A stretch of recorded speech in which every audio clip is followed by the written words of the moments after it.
아멘. 오늘 우리에게 주시는 말씀 요한복음 3장 22절부터 30절까지 말씀입니다. 요한복음 3장 22절로 30절까지 말씀.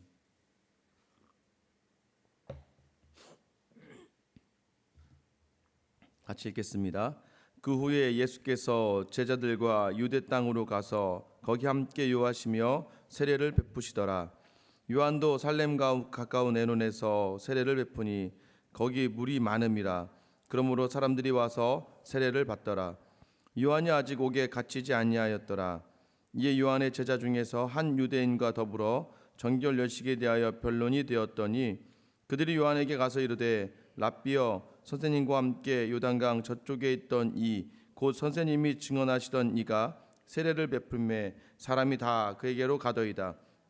요한이 대답하여 이르되 만일 하늘에서 주신 바 아니면 사람이 아무것도 받을 수 없느니라. 내가 말한 바 나는 그리스도가 아니요 그의 앞에 보내심을 받은 자라고 한 것을 증언할 자는 너희니라. 신부를 취하는 자는 신랑이나 서서 신랑의 음성을 듣는 친구가 크게 기뻐하나니 나는 이러한 기쁨으로 충만하였노라. 그는 흥하여야 하겠고 나는 쇠하여야 하리라 하니라. 아멘. 할렐루야.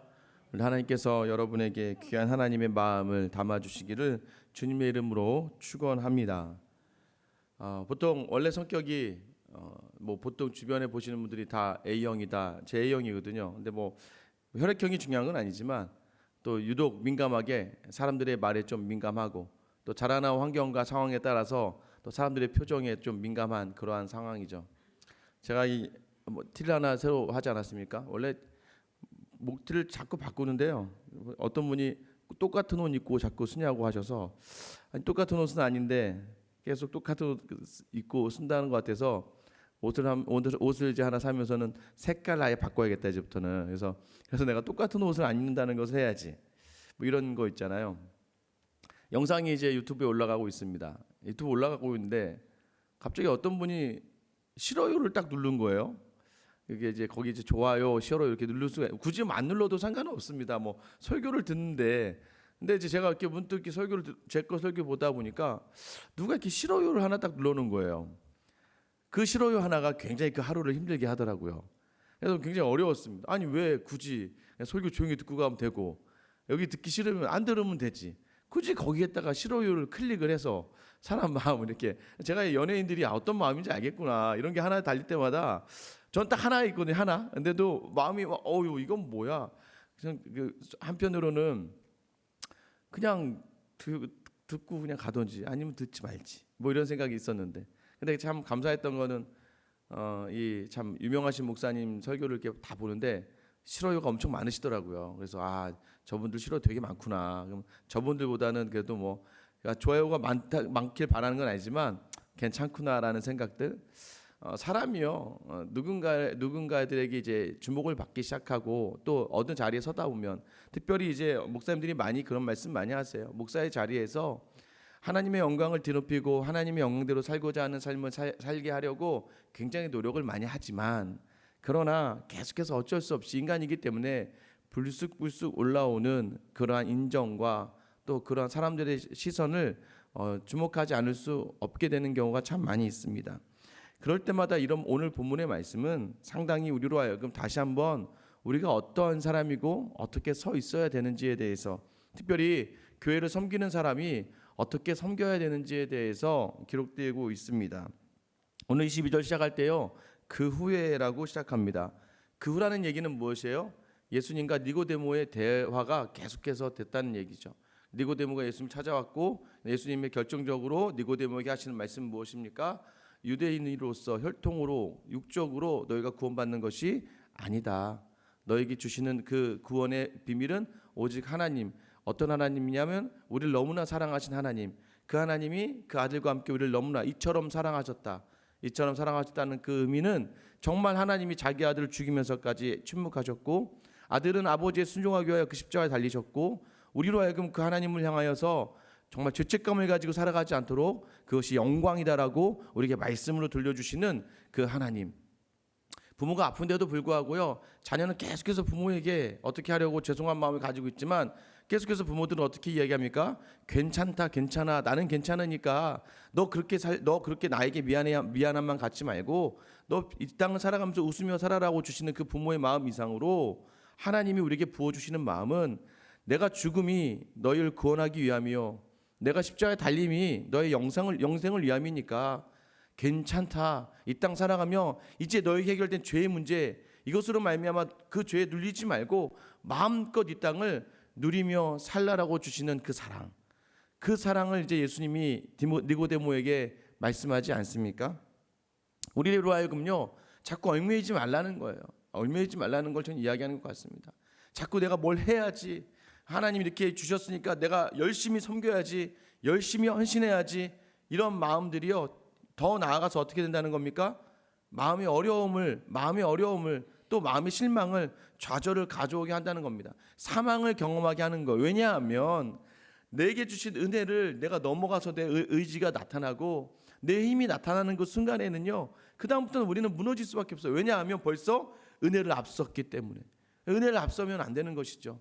은혜 안에 머물러야져야 온전히 하나님이 원하시는 바를 감당할 수 있는 것이죠.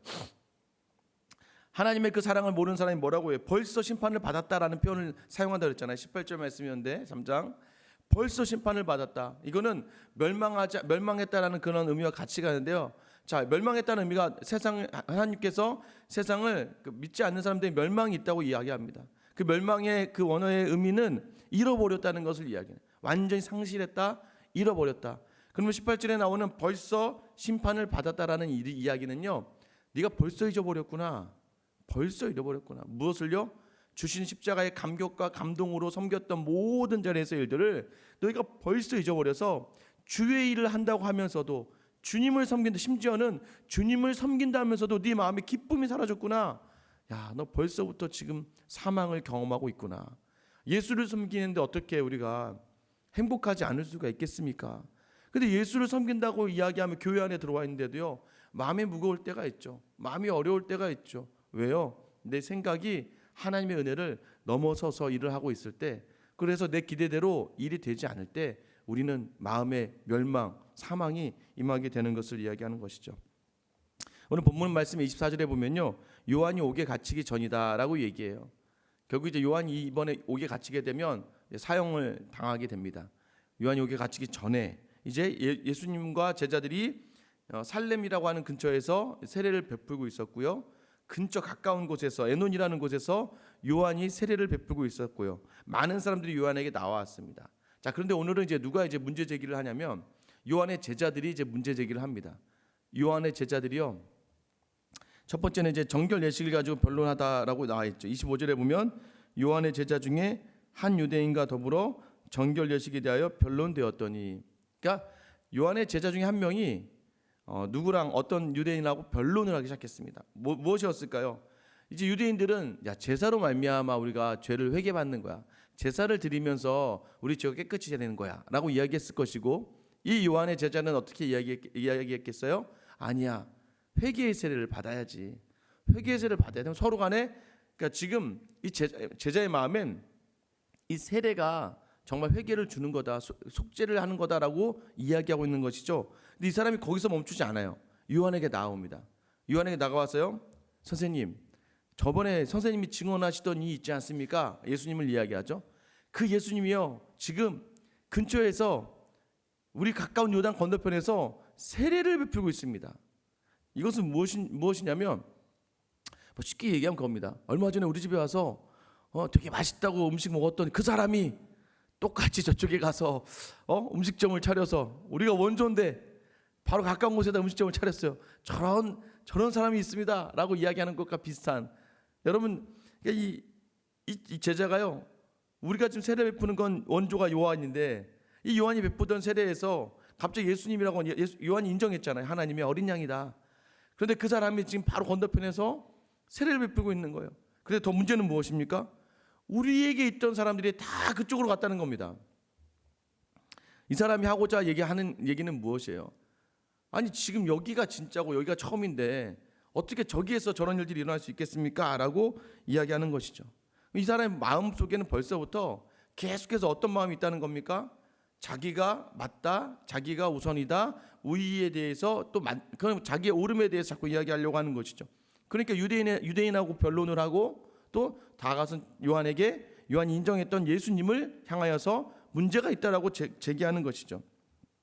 그런데요, 오늘 세례 요한이 어떻게 이야기합니까? 27절 말씀 보세요.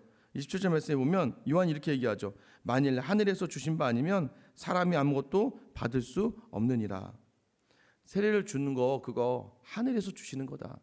저분이 하나님의 어린 양인데 저분이 하겠다고 하시는 건데 그렇게 주는 거 문제가 되지 않는다. 약간 뜬금없는 답 같은데 이러한 의미를 담아서 요한에게 이야기를 합니다. 사실은요, 세례 요한은요, 이 제자의 질문의 본질을 파악한 겁니다. 제자가 어떤 의도로 이야기했는지 아세요? 요한복음 4장 1절 2절 말씀인데요, 제가 읽어드릴게요. 예수께서 제자를 삼고 세례를 베푸시는 것이 요한보다 많다 하는 말을 바리새인들이 들은 줄을 주께서 아신지라. 가로 열고 예수께서 친히 세례를 베푸신 것이 아니요 제자들이 베푼 것이라. 예수님이 세례를 베풀지 않았고요, 제자들이 베풀었는데 어쨌든 예수님께 허락을 받고 제자들이 세례를 줬겠죠. 이 모습을 요한의 제자들이 봤다는 거예요. 그러니 요한의 제자들에게 어떤 마음이 들었겠습니까? 진짜 그들의 본질은 무엇일까요? 선생님, 우리가 세례 원조 아닙니까? 그리고 저희가 원조의 선생님의 제자 아닙니까? 하물며 그런데 저쪽은 예수의 제자들이 지금 세례를 베풀고 있더라고요. 어떻게 예수의 제자들이 세례를 베풀 수 있습니까? 만약 세례를 베풀려고 한다면 선생님의 세례를 직접 먼저 경험한 우리가 세례를 베풀어야지 어떻게 저들이 먼저 할 수 있겠습니까? 라고 하면서 이들 마음 가운데 담아졌던 시기와 그 질투가 그대로 드러나기 시작하는 겁니다. 이 시기와 질투의 핵심은 무엇입니까? 우리가 옳은 거 아닙니까? 내가 지금 좀 더 저 친구들보다는 제가 좀 더 먼저 이 세례를 경험했고 이 세례를 줄 수 있어야 되지 않겠습니까? 라고 하는 것이죠. 왜 저쪽은 되고 왜 우리는 안 됩니까? 왜 저쪽은 저렇게 해야 됩니까? 라고 하면서 마치 요한에게 자신들의 그 상황에 대한 불만을 이야기하고 있는 것이에요. 요한은 이들에게 있어서 정확하게 이야기합니다. 28절 말씀인데요, 내가 말했지 않니? 나는 그리스도가 아니다. 야, 나 그리스도 아니야. 그의 앞에서 보내심을 받은 자야. 우리가 누구인가 라고 하는 것에 대해서 요한은 정확하게 자신이 누구인가, 내가 어떤 사명을 가지고 있었는가에 대해서 정확하게 알고 있었습니다. 28절 말씀에 나는 그리스도가 아니다. 여러분, 우리가 교회 생활을 하다가 착각할 때가 있습니다. 어떤 착각할 때가 있습니까? 내가 그리스도인 줄 알아요. 교회를 결정을 내가 하는 걸로 생각할 때가 많습니다. 심지어는 그렇죠. 먼저 목사님들이 그런 실수를 많이 하죠. 교회가 다 자기 것인 줄 알고 교회의 머리가 자기 말씀을 전하는 것 말씀을 전한다는 건 하나님 마음을 전하는 그냥 스피커 역할일 뿐인데도 불구하고 자기가 그리스도인 줄 아는 사람들이 너무나 많아요. 물론 저도 문득문득 그렇게 실수할 때가 있을 수 있습니다. 그런 경우 굉장히 많죠. 교회 안에서도 있습니다. 마치 교회 어떤 작은 일 하나부터 해서 큰 일 하나까지를 마치 내가 이 교회의 주인인 것처럼, 내가 이 교회의 모든 것인 것처럼 행할 때가 있다는 거예요. 마치 믿음이 좋다는 것을 이야기하면서도 불구하고 내가 이 교회의 내가 주인이다. 근데 우리는요, 그렇지 않다라고 입은 이야기하지만 사실 그렇게 살아갈 때가 있습니다. 언제인 줄 아세요? 내 생각과 다른 일을 교회에서 행할 때, 내 생각과 다른 일이 교회에서 일어날 때 내 마음에 갑자기 욱하는 일들이 생겨나요.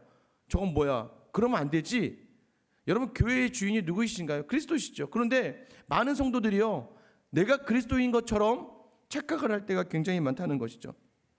내 마음대로 하려고 합니다. 여기에 대해서 세례 요한이 이야기하고 있는 거예요. 우린 누구냐? 그리스도가 아니다. 우린 누구냐? 그 앞에서 보내심을 받은 자다. 여러분, 우리가 구원을 이룬 자입니까? 우리가 구원을 이루었어요 스스로? 아니에요. 우리는 구원을 받은 자예요.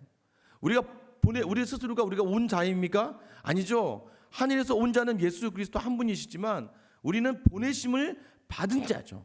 그러니까 자꾸 우리가 어떤 사람인지를 잃어가고 있을 때 우리는요, 이렇게 시기와 질투, 또 그 안에서 평가, 판단, 비판이 일어나기 시작하는 거예요.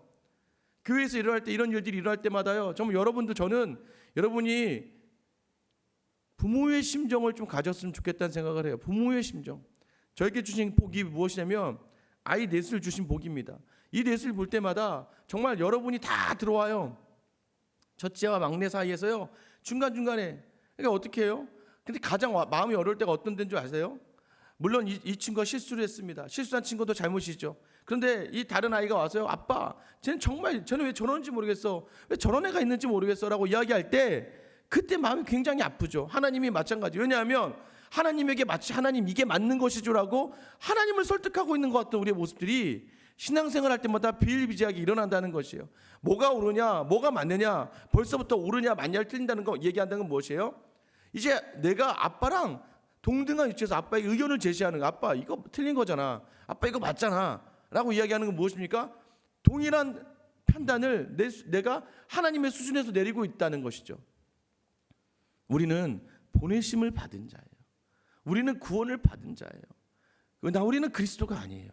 그런데도 불구하고 우리의 삶 가운데서 내가 결정하려고 하는 일들이 일어나죠. 가정에서도 마찬가지. 자녀들에게도 내가 마치 모든 것을 결정하는 것처럼 우리가 보내심, 청지기로서 부모의 역할을 맡은 자들인데도 불구하고 그 자녀를 내 생각처럼 키워내려고 하는 모습들이 우리 가운데 있을 때 뭐가 일어나냐면, 여기서 가장 큰 문제는요, 그게 잘못돼서요, 약간 교만하다 자만하다가 아니에요. 그런 사람들에게 벌써 심판이 있는 거예요. 뭐예요? 벌써 잃어버렸습니다. 자식을 내 마음대로 키우려고 할 때 그 자식은 내게서 떠나가는 거예요. 내 돈을 쥐고 살려고 할 때 그 돈이 나를 움직이게 되는 거예요. 벌써 잃어버렸습니다. 무엇입니까? 하나님의 영광 돌리기 위해 하나님에게 주어진 은혜를 받아서 하나님으로 말미암아 영광 돌리기 위해 사용하였던 모든 일들이, 그 모든 도구가 수단이 이제 목적이 되어버리고 사는 삶, 상실해 버렸잖아요. 기능과 목적을 상실하는 그 아픔이 우리에게 있을 수밖에 없다는 것을 이야기하는 것이죠. 요한이 이렇게 얘기해요. 아유, 기쁨이 없구나. 찬양으로 봉사하는데 너는 기쁨이 없구나. 너는 교회 중직자여서 모든 시간을 내고 물질을 내고 그렇게 섬기는데 너는 참 기쁨이 없구나. 여러분 안에 기쁨이 있습니까? 왜요? 주려고 하니까 기쁨이 없는 거예요. 주려고 하니까 멸망하게 뭐라고 했으면 잃어버리는 거예요. 근데 요한은 어떻습니까? 자신의 것을 잃어버리려고 하니까 기쁨이 있는 거예요. 29절 말씀 우리가 같이 한번 읽어볼까요? 29절 말씀입니다. 시작. 신부를 취하는 자는 신랑이나 서서 신랑의 음성을 듣는 친구가 크게 기뻐하나니 나는 이러한 기쁨으로 충만하였노라. 아멘. 이게 무엇입니까? 세례요한이요, 정말 멋진 그 비유를 드는 거예요. 유대인의 결혼식은요 한 1년 정도 됩니다. 1년 정도 된다는 얘기는 뭐냐면, 먼저 정혼을 해요. 둘이 같이 자 우리 이제 정혼하는 거예요. 결혼하는 사람이 되었어요. 그럼 그 정혼한 상태에서 신랑이 정혼을 딱 혼인서약을 하고 다시 자기 아버지 집으로 갑니다. 그럼 아버지가 무엇을 하냐면 아버지와 함께 자신의 아내와 같이 살 집을 짓습니다. 1년 동안 집을 지어요. 1년 동안 집을 딱 지으면요, 이제 아버지가 결정합니다. 그 아버지가 때가 되었을 때에 야 가서 이제 신부 데려와. 그럼 이제 결혼이 시작되는 거예요. 그 언제일지 몰라요. 그러니까 신부는 항상 그걸 그러니까 이게 마태복음 25장 신랑을 준비하는 신부 이런 비유가요, 다 유대인의 그런 상황들을 그대로 표현하면서 말씀으로 연결하는 거예요. 그래서요, 언제 아버지가 아들에게 가라고 할지 몰라요. 근데 신부는 항상 준비하고 있어야 돼요. 그래서요, 결혼할 때가 되면 신랑이 가는 게 아니라 신랑의 친구가 갑니다. 신랑의 친구가 가서 신부를 데려와서 신부를 그 신혼집 신방까지 넣어줘요. 넣어주고 나서 이제 잔치가 시작됩니다. 잔치가 시작되면요, 신랑이 신부와 같이 이제 잠을 자러 들어가지 않습니까? 이제 신혼밤을 보내러 들어갈 때 이 신랑의 친구가 신혼방 밖에 있는 거예요. 밖에 있고 나서 이제 신랑이 신부와 이제 첫날 밤에 그 관계를 맺고, 그 다음에 너무나 기뻐하는 그 기쁨을 신랑이 친구에게 이야기합니다. 너무 이 아내가 나를 위해 준비되었던 아내야. 정말 하나님 주신 귀한 나의 배필이야라고 하면서 그 기쁨을 이야기할 때요, 그 신랑의 친구는 그 얘기를 듣고 자신의 사명이 다했다는 더 큰 기쁨을 누리게 된다. 그러니까 이 결혼의 주체는 신랑이지만, 그러나 이 신랑이 온전한 기뻐함으로 말미암아 더 큰 기쁨을 누리는 것이 바로 신랑의 친구이다. 그러니까 요한이 무엇을 얘기하는 겁니까? 이 결혼 예식의 주체는 신랑 예수 그리스도이시고, 나는 그 예수 그리스도가 온전히 이 땅의 사역을 시작하는 것만으로도 나는 충분히 내 역할을 감당해냈기 때문에 나는 나의 온전한 걸 다 그분에게 넘겨드린다 할지라도 나는 기쁨이 충만하단다라고 이야기하면서 오늘 비유의 말씀을 이야기하고 있는 것이죠. 사역자로서요, 정말 기쁠 때는 이럴 때입니다. 정말 기쁠 때예요. 언제냐면요, 정말 어려움 가운데 있던 청년들이 정말 그 좋은 직장을 들어가게 됐을 때 참 기뻐요. 그리고요, 청년들이 좋은 청년들이 결혼해서 참 아름답게 살아가는 모습을 볼 때마다 참 기쁩니다. 어려웠던 성도가요, 그 어려움을 이겨내고 정말 좋은 환경으로 나아가는 모습을 볼 때마다 참 기쁘고요. 자녀의 문제로 있던 그런 그 기도 제목을 가지고 그 기도 제목이 이루어져서 자녀들이 좀 잘 되는 것을 볼 때마다 참 기쁩니다. 사역에 있어 사역의 열매들을 바라보면서 하나님이 하실 일들을 바라보면서 너무나 기쁘고 즐거울 때가 있고요, 너무나 참 대단할 때가 있습니다. 그러나 그것은 제 마음의 기쁨까지만이지만요, 그러나 사역을 하다가 정말 큰 감동이 임할 때가 있습니다. 어떤 때냐면요, 아직까지도 삶의 변화가 없어요. 아직까지도 하나님이 어떤 걸 다 바꿔주지 않으셨어요. 그럼에도 불구하고 그 하나님을 붙들고 지금 잃어버리고 있는 상황들, 소멸되어져 있는 모든 것들 속에서도 하나님으로 말미암아 기뻐하며 살아가는 하나님의 자녀들을 볼 때는 더 기뻐요. 더 감동이 있습니다. 더 제 스스로에게 도전이 돼요. 왜요? 그분들이 살아가는 그 삶이 지금 아무것도 변화된 게 없어요. 그럼에도 불구하고 예수 그리스도 하나 때문에 기뻐할 수 있는 것들, 예수 그리스도 한 분으로 말미암아 만족하는 삶을 살아갈 때요, 이 목사로서는 굉장히 큰 도전이 됩니다. 그래서 사도 바울의 세례 요한의 고백이요, 그는 흥하여야겠고 나는 쇠하여야 하리라. 여러분, 이 말이 쉽지는 않습니다. 이 말을 제대로 해석하기가 어려워요. 목사님 저도요, 이 말씀 듣다가 문득 제가 제 목회 철학이 예수 그리스도와 함께 죽고 예수 그리스도와 함께 살고 라고 말씀드렸잖아요. 그리스도와 함께 죽으면 그리스도께서 함께 사실 것이다. 근데 그거는 이제 영광, 죽음 이후에 영광에 대해서 이야기할 수 있는 것인데, 문득 이런 생각이 들었습니다. 나도 내가 살려고 하는구나. 예수 그리스도와 함께 죽는다는 건 예수 그리스도와 함께 사는 거니까 함께 흥하려고 노력을 많이 하는구나. 함께 흥하려고 하는 생각들이 저 안에도 담겨져 있다는 것을 다시 한번 깨닫게 되었습니다. 그것이 아닌데 무엇입니까? 여러분, 제가 교회를 저와 같은 그러니까 저보다 더 힘든 분들이 많으시지만 그런 분들이 작은 교회를 섬기려고 할 때 어떤 마음이 있었을까요? 처음부터 그래, 나는 이 3명만 데리고 죽을 때까지 사역할 거야 라고 하는 그런 목사님들이 계실까요? 처음에 교회를 시작할 때는 이런 목회를 하고 이렇게 생각해서, 근데 그런 목적들이 전부 다 예수 그리스도를 흥하여야 되는 것으로 맞춰지는 것이 아니라, 내가 이렇게 예수님을 섬기고 이렇게 예수님을 향해서 최선을 다하고 이렇게 열심을 다해서 하니까 예수님이 반드시 나에게 복을 줘서 성도들을 많이 늘어나게 하실 것이고 교회를 안정적으로 하게 하실 것이고 다른 사람들에게 자랑이 되게 하실 것이라고 하는 그 마음의 것이 뭐예요? 내가 흥하여야겠다는 마음들이 딱 있는 것이죠. 예수님이요, 내가 십자가에 달려 죽어야 돼 라고 이야기했습니다. 그러자 베드로가요, 무슨 소리세요 지금 예수님 죽으시면 안 되죠. 예수님이 살아서 사역을 더 감당해내셔야죠. 이 얘기는 무엇입니까? 예수님 그렇게 왜 쇠하여질 생각을 하십니까?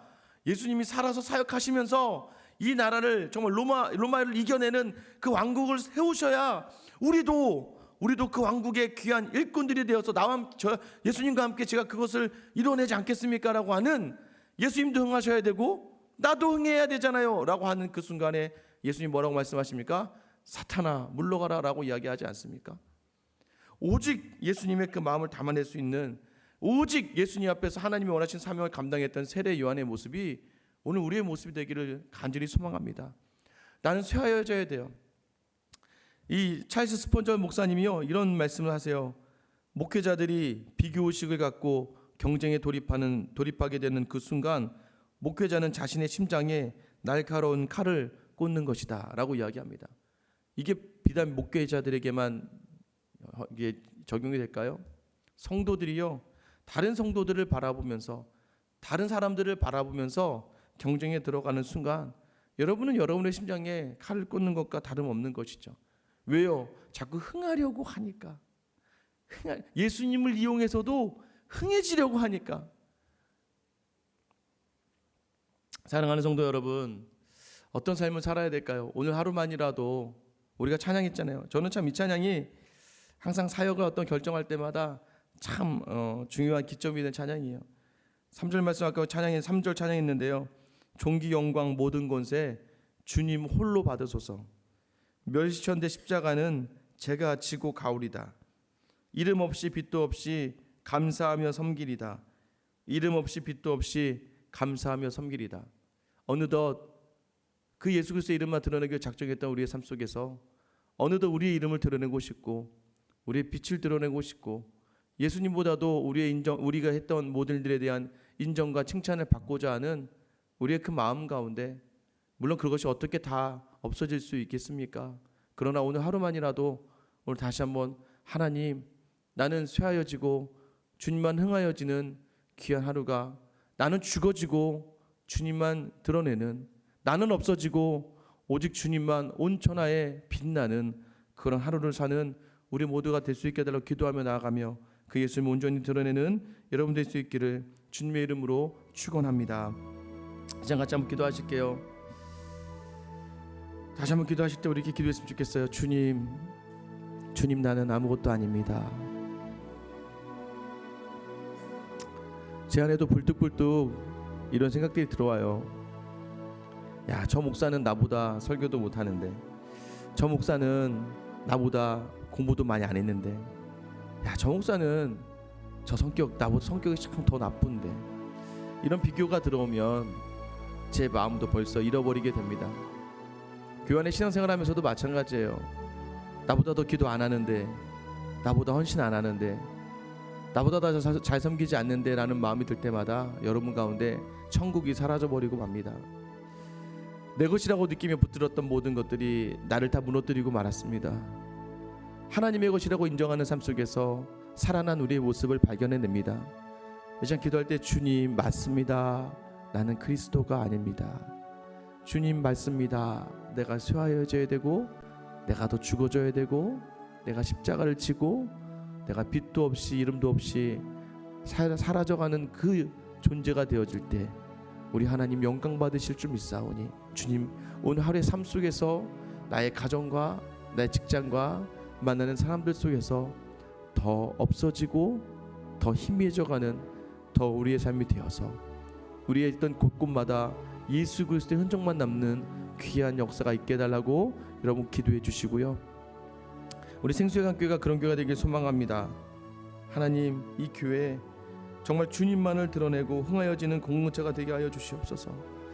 그리하여서 쇠하여짐을 두려워하지 않는 성도들, 이름 없이 사라질 것을 두려워하지 않는 성도들, 빛도 없이 사라질 것을 두려워하지 않는 성도들로 가득한 이 생수회관교회가 되게 해달라고 여러분 기도해 주시고요. 오늘 기도하실 때는 조유진 선교사님 캄보디아를 다시 돌아가야 됩니다. 7개월 전에 남편이 먼저 그 쓰레기 마을로 들어가지 않아도 되는데 들어갔다가 전기가 끊겨서 그 더위 속에서 체력이 다하여서 남편이 심장마비로 먼저 수술했습니다. 여자 혼자 남아서 다시 나와 지금 상담받고 있는데요. 상담받는 과정이 계속 힘이 드나 봐요. 남편이 생각나고, 남편이 그리워지고, 남편이 원망되어지고, 더 나아가서 하나님을 원망할 때가 있습니다. 이 모든 것들이 주님 뜻 안에서 해결되어져서 다시 다 회복되어져서 캄보디아를 향함에 부족함 없는 그런 선교사님 되게 해달라고 오늘 이 시간 나와 교회와 선교사님을 위해서 우리 주님 이름 한번 부르며 기도하며 나가겠습니다. 주여, 주님 오늘 이 시간 우리 마음과 함께 하시기를